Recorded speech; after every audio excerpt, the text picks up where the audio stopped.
Voice of Cameroon, la voix de l'espérance.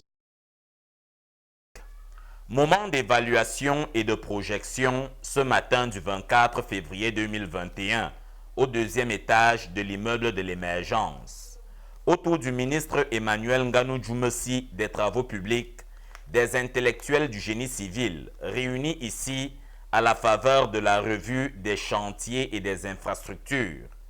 Cette assise, entamée la veille, a produit un état récapitulatif de ce qui a déjà été fait et de ce qui reste à faire pour améliorer la qualité du travail qui est abattu dans les chantiers routiers. Entre autres observations faites, les graves problèmes d'insécurité qui ont notamment provoqué l'arrêt des travaux sur la deuxième voie d'accès à Bamenda Town. Les lenteurs récurrentes constatées sur le linéaire de 45 km qui sépare Douala de Bonepoupa et que le chef de projet attribue à l'inexistence du décret d'expropriation et à la mobilisation insuffisante en matériel et en personnel, ou encore la précarité logistique par laquelle se distingue l'entreprise Ezer Contracting and Industry dans l'exécution des 110 km de bretelles Mbouda, Bameso, Galim, Balessing, Bacham et Mbouda, Ngwaya, Bati. Ce décor, évidemment peu reluisant, a contraint le maître d'ouvrage à mettre en garde les entreprises qui tardent à faire progresser les travaux qui leur ont été confiés. Voirie de Messamena et voirie d'Abomba. Nous devons absolument le faire. C'est une question d'organisation méthodique. On ne va absolument pas diminuer la masse des travaux pour quelque raison que ce soit. Non. Je demande à l'entreprise de se réorganiser pour recommencer. Et pour finir, l'exercice d'audit se poursuit. L'exercice d'audit se poursuit dans le but de rechercher comment nous optimisons.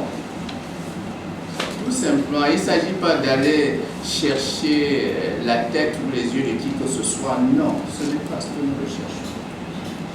Est-ce qu'il y a des poches de dépenses que nous pouvons ne pas faire? Est-ce qu'il y a des postes de dépenses déjà faites alors qu'on n'aurait pas dû? Est-ce qu'on peut faire autrement? Je parlais hier ou avant-hier de la vitesse de référence à réduire, mais le chef de mission a vite réagi et j'ai compris. Les terrassements sont achevés. Donc nous ne pouvons plus tirer la quantité de terrassement vers le bas. Donc l'audit se poursuit. Ces travaux ont permis un nouveau paramétrage de la boussole dont se sert l'ingénieur de l'État pour mener à bien une part de l'émergence qui lui revient. Les patrons des entreprises adjudicataires ressortent de ces assises munis de nouvelles orientations. Nous avons terminé la voirie de Bomba, elle a été réceptionnée. Sur l'autre partie, on a terminé le terrassement entre Mbama et Messamena. Nous avons posé déjà 30 km de couche de base. Nous sommes à 7 km d'enrobé parce que la mise en œuvre de l'enrobé nécessite beaucoup plus de moyens. Et lorsque nous redémarrons, nous allons continuer à mettre en œuvre cette enrobé. Maintenant, la voirie de Messamena, elle est encore en étude d'exécution. Dès que nous terminons les études, nous allons aussi l'engager. Le maître d'ouvrage nous a instruit, n'est-ce pas, de construire la route Bogo-Balda, qui est une route d'à peu près 12 km, qui permet de desservir la ville, le village de Balda, et qui est un village qui est pratiquement coupé, n'est-ce pas, de l'extérieur pendant les saisons de pluie, et qui est le village dans lequel nous prélevons, n'est-ce pas, les granulats pour notre route Mawabogo. Opération zéro retard en 2021.